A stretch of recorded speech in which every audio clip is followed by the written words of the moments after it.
حساب سے ہم پڑھتے ہیں تو شروع میں ہی ہم پڑھتے ہیں کہ الحمدللہ تمام تعریفیں اللہ کے لیے ہیں۔ تو کائنات کے اندر جتنی بھی تعریفیں ہوتی ہیں اس کی حد جا کر اللہ کی تعریف پر ختم ہوتی ہے۔ جو جتنا بلند ہوگا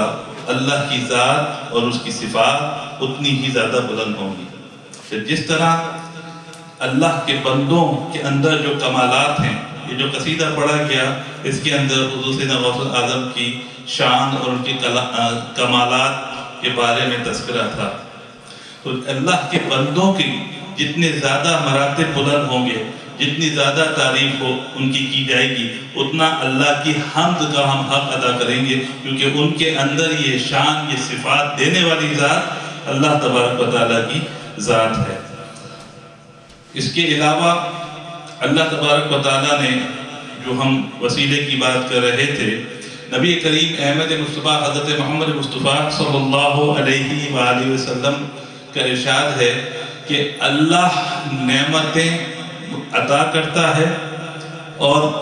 میں ان کو تقسیم کرتا ہوں۔ یعنی اللہ تبارک و تعالیٰ نعمتوں کا دینے والا ہے، اور اس روئے زمین پر بلکہ اس کائنات پر اس نعمتوں کو تقسیم کرنے کا اللہ تبارک و تعالیٰ نے جو شان دی ہے وہ اپنے محبوب نبی حضرت محمد مصطفیٰ صلی اللہ علیہ وسلم کی ذات مبارکہ مطہرہ کو دی ہے۔ اور نبی کریم صلی اللہ علیہ وسلم کی امت میں ان نعمتوں کی تقسیم آپ کے اولیاء کے ذریعے ہوتی ہے۔ تو دنیا میں بھی ہم یہ مثال دیکھتے ہیں کہ اگر فرض کریں میری ایک جاب ہے اور میرے پاس 150 امپلائیز ہیں کہ جن کو تنخواہ مجھ سے لینی ہے، اب اگر ان کا کوئی بھی مسئلہ ہوتا ہے، کوئی بھی ان کا پرابلم ہوتا ہے، کوئی بھی ان کا ایشو ہوتا ہے، تو انہیں پتہ ہے کہ یہ تنخواہ میں اپنی جیب سے نہیں دیتا، یہ جو ہے کمپنی کارپوریٹ کا جو مالک ہے وہاں سے آتی ہے، لیکن کوئی اس کے پاس نہیں جاتا اپنے ایشوز کے لیے، اس کے پاس نہیں جاتا اپنی مدد کے لیے، اس کے پاس نہیں جاتا اپنی حاجت روائی کے لیے، بلکہ وہ میرے پاس آتا ہے اور میں اس کے مسئلے کو حل کرتا اسی کے ذریعے ہوں کہ جس کی کمپنی کا میں بھی ملازم ہوں اور وہ بھی ملازم ہے۔ تو اللہ نے ایک نظام ایسا قائم کیا ہے حضور کی امت میں کہ حضور کی امت کی حاجت روائی کے لیے اور اللہ کی نعمتوں کی تقسیم کے لیے اللہ تبارک و تعالیٰ نے نبی کریم صلی اللہ علیہ وسلم کی ذات اور آپ کے ذریعے آپ کے اولیاء اکرام کو پیدا فرمایا ہے۔ اور یہی وجہ ہے کہ ان کے پاس اگر کوئی جاتا ہے تو اس ایمان سے جاتا ہے کہ ہم توجہ ان کی لے رہے ہیں، مدد ان کی لے رہے ہیں، حاجت روائی کے لیے ان کو پکار رہے ہیں، لیکن دینے والی ذات اللہ کی ذات ہے۔ اگر اللہ نہیں چاہے گا تو نہیں ملے گا، لیکن اللہ کے یہ مقرب بندے، اللہ ان کی ناز برداریاں کرتا ہے، اللہ ان کی سنتا ہے۔ کیوں؟ اس لیے کہ انہوں نے اپنی زندگیاں اللہ کے لیے صرف کی ہوئی ہوتی ہیں۔ یہی وجہ ہے کہ ہم ان کے ذریعے اللہ کی نعمتوں کے حصول کے لیے کوششیں کرتے ہیں۔ بالکل اسی طرح کہ جس طرح اگر کوئی اپنے گھر کو روشن کرنا چاہے تو وہ چاہے گا، اس روشنی کے لیے اس کو ضرورت ہوتی ہے الیکٹرکسٹی کی۔ اب کوئی چاہے کہ میں جا کے براہ راست پاور اسٹیشن نائگرا فالز سے لے لوں تو کیا ہوگا؟ لے سکتا ہے؟ اس کے لیے ایسا کوئی ممکن ہی نہیں ہے۔ اگر گھر میں یہ روشنیاں دکھ رہی ہیں تو اس کا تعلق کسی آپ کے قریبی ٹرانسفارمر سے ہے، گریڈ اسٹیشن سے ہے، پاور اسٹیشن سے ہے، اور اس طرح یہ سلسلہ ہوتا جا کے اس جگہ پر جاتا ہے جہاں سے یہ توانائیاں اور یہ بجلی یہ سب اوریجنیٹ ہو رہی ہے۔ اسی طرح اللہ کی نعمتیں جو اوریجنیٹ ہو رہی ہیں وہ اللہ کی بارگاہ سے ہو رہی ہیں، پھر اس کے نبی کے اور اس کے اولیاءوں کے ذریعے ہوتی ہوئی ہم تک آتی ہیں۔ تو یہ ایک طریقہ ہوتا ہے جو حضور کی امت میں رائج ہے، اور ان سے وابستہ اور پیوستہ ہونا بھی ہمارے دین کے اندر اس کی اہمیت ہے، کیونکہ جو ان سے وابستہ اور پیوستہ ہوتا ہے وہ اللہ کا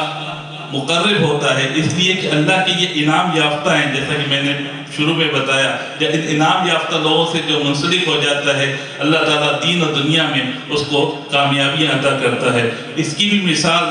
وہی سائنس کی مثال ہے کہ جس طرح ایک مقناطیس ہوتا ہے، فزکس جس نے پڑھی ہوگی وہ جانتے ہیں کہ اگر براہ راست ایک مخصوص پاور سے انرجی کسی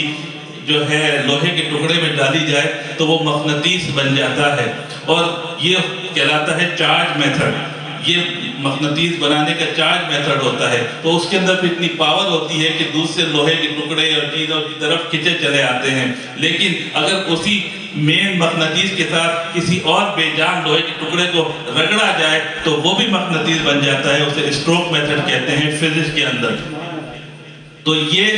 اسی کو اگر آپ لیں اور اپلائی کریں روحانیت کے اندر تو آقا نامدار احمد مجتبیٰ حضرت محمد مصطفیٰ صلی اللہ علیہ وسلم کی ذات اس مقناطیس کی طرح ہے جس میں اللہ تبارک و تعالیٰ کی براہ راست فیض سے، رحمتوں سے، برکتوں سے وہ مقام حاصل کیا کہ وَمَا أَرْسَلْنَاكَ إِلَّا رَحْمَةً لِلْعَالَمِينَ بن گئے، تمام عالمین کے لیے رحمت بن گئے. پھر وہ اولیاء، وہ بزرگ، وہ نیک بندے کہ جو آپ کے ساتھ وابستہ پیوستہ ہو گئے، ان کی مثال اس اسٹروک میتھڈ کی ہو گئی کہ پھر ان میں بھی اتنی پاور ہو گئی کہ لوگ ان کی طرف کھینچے چلے آتے ہیں. اس میں کوئی بغداد میں بیٹھا ہے، کوئی اجمیر میں بیٹھا ہے، کوئی لاہور میں بیٹھا ہے، کوئی ملتان میں بیٹھا ہے. یہ سب وہ ذاتیں ہیں کہ جنہوں نے آقا نامدار احمد مجتبیٰ حضرت محمد مصطفیٰ صلی اللہ علیہ وسلم سے وابستہ اور پیوستہ ہو کر مقام پایا کہ آج دنیا کی مخلوق ان کے آگے کھینچی چلی جاتی ہے. کسی کو 800 سال ہو گئے، کسی کو 900 سال ہو گئے، کسی کو 700 سال ہو گئے. آج مخلوق کے اندر وہ زندہ اور جاویدہ ہیں اور اس کا ثبوت ہے کہ آج بھی ہم یہاں بیٹھ کر ان کا ذکر کر رہے ہیں اور ان کے فیوزات اور برکات کی حاصل کرنے میں اللہ تبارک و تعالیٰ کی نعمتوں کا شکر ادا کر رہے ہیں. ہمارے اس وقت بھائی نادر بھائی موجود ہیں یہاں پر، ماشاءاللہ یہ بھی نعت پاک پڑھتے ہیں. ہماری محفلوں میں گزارش کروں گا کہ نعت پاک کے لیے تشریف لائیں. صلی اللہ علیہ یا رسول اللہ وسلم علیہ